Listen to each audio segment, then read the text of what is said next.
İkimiz tunuşqili xeyli vaqt bo'ldi. Gap so'zimiz yomon emas, hem yaxshi bo'ldi. İkimiz tunuşqili xeyli vaqt bo'ldi. Gap so'zimiz yomon emas, hem yaxshi bo'ldi. Nima uchun talabimni doim rad qilsam, sen uchun yuragim kuyib kul bo'ldi. Nima uchun talabimni doim rad qilsam, sen uchun yuragim kuyib kul bo'ldi.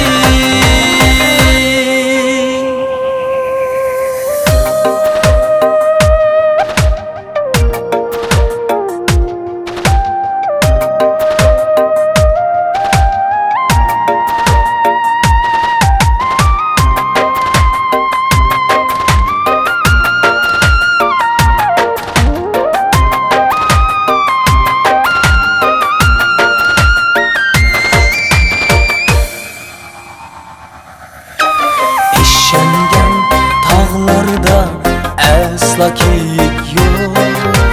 Dünyada tuzilmaz hiç qandaq gül yok.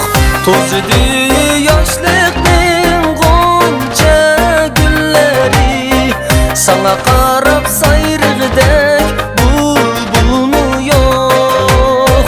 Tuzidi yoshlikning g'uncha gulleri, sana qarab sayrig'idek bulbulmi yo'q.